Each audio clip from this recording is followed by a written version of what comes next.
Training for an Ironman while trying to lose weight feels impossible for many triathletes. But today, I'll show you why this is and give you a practical framework to make it possible without compromising your training. If you're new here, then hey, I'm James and I'm a registered sports and exercise nutritionist.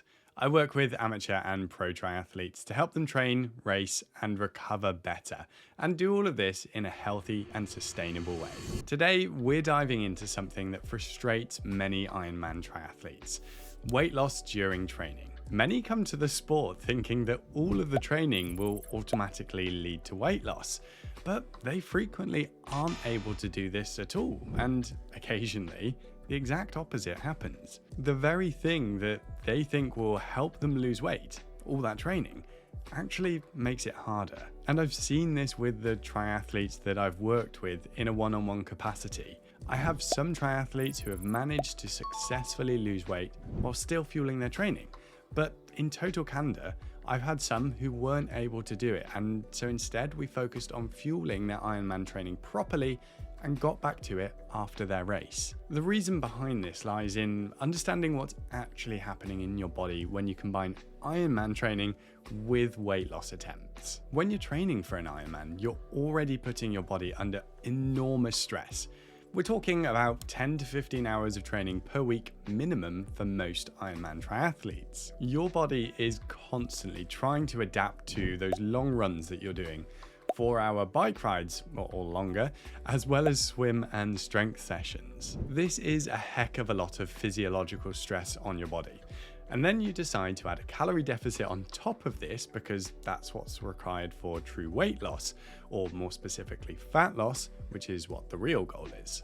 But here's where things get interesting. Your body doesn't really know that you're trying to get faster or that you're trying to lose weight for your race. It only knows two things: you're doing a heck of a lot of physical work and you're not providing enough fuel to support it. This triggers a cascade of responses that make weight loss much harder than it needs to be. Your body becomes more efficient at conserving energy, reducing non-essential expenditure, and increasing hunger signals, which can make weight loss harder. On top of that, your recovery takes a hit because you aren't providing as much food as your body really wants. And one of the most heartbreaking things is that many triathletes make this even harder than necessary because they have this weight loss goal in mind. They often reduce the amount of food that they eat before and during training, thinking it will help them lose weight. But your body is a bloody clever thing, and it knows that you haven't eaten enough food to support the amount of exercise that you've just done.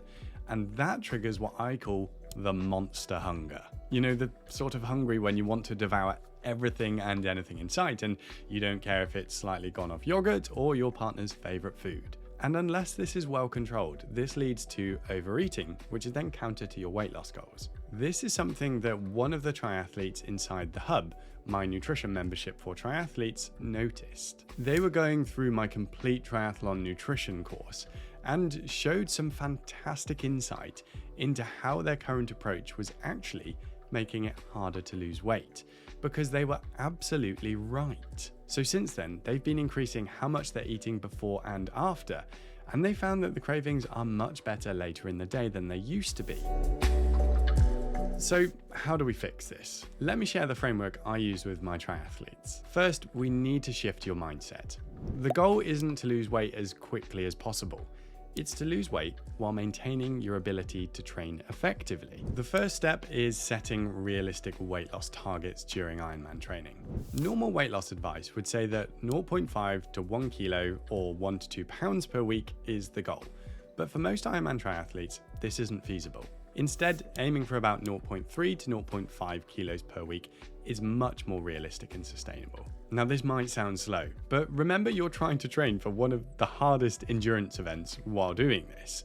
So sure, you might be able to lose more, and some can do this, but it's not unusual for this to just feel like too much of a struggle and lead to quitting in the long term. The next is to fuel your training properly, and this is absolutely crucial. In fact, like the Hub member I mentioned, you might need to eat more before and during your sessions than you currently do, which often feels counterintuitive at first. But when you fuel your training properly, you maintain the quality of your sessions, which is essential for your Ironman preparation. And proper fueling also helps reduce post-exercise hunger, like I mentioned, which reduces the chances of overeating later in the day. You'll recover better between sessions, and perhaps most importantly, you'll break free from the destructive binge-restrict cycle that many triathletes fall into. Instead of trying to restrict calories all day, you need to be strategic about when you create your deficit. Think about your training schedule and create your deficit away from exercise.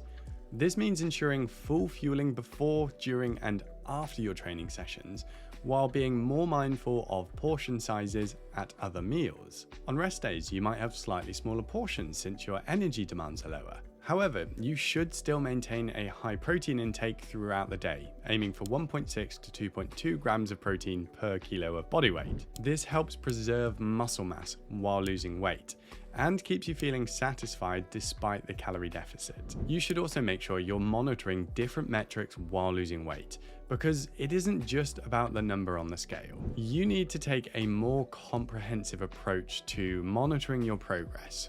So pay attention to your training performance. Are you maintaining your usual pace or power or heart rate zones? And what's your resting heart rate doing? You should also monitor things like your sleep time and quality.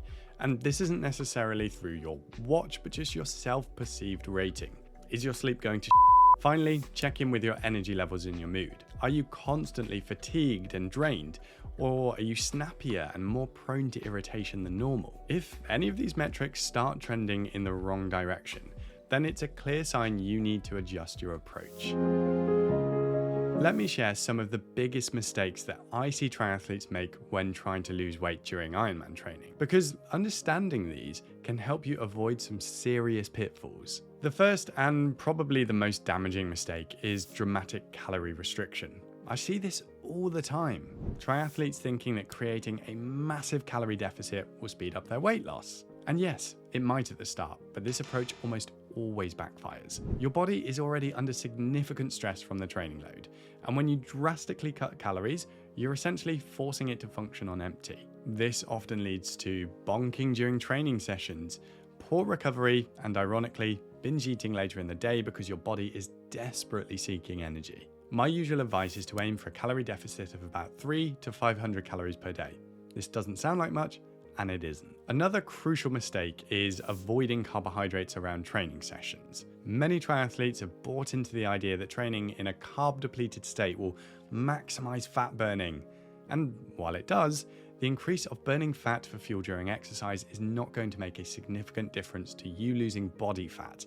And this is a really crucial point. Instead, there's something much worse that happens. Your training quality plummets because you don't have the right fuel source for exercise. Those key sessions, your threshold runs, your race-paced bike intervals, your morning swim training, they all suffer. And when your training quality drops, your overall progress stalls, and this feels like a mental battle in itself. Not consuming enough protein is a mistake that often flies under the radar. Triathletes get so focused on overall calories and carbs that they neglect protein intake. But during a calorie deficit, protein becomes even more crucial because it helps preserve muscle mass and supports recovery. When you're trying to lose weight while maintaining performance, you actually need more protein than usual, not less. So this is where the guidance of 1.6 to 2.2 grams of protein per kilogram of body weight comes in. You should aim for this range every day, and during your longer, harder training days, you should be hitting the top end of this range, even a little bit higher. I often see triathletes falling into the trap of trying fad diets or extreme clean eating challenges.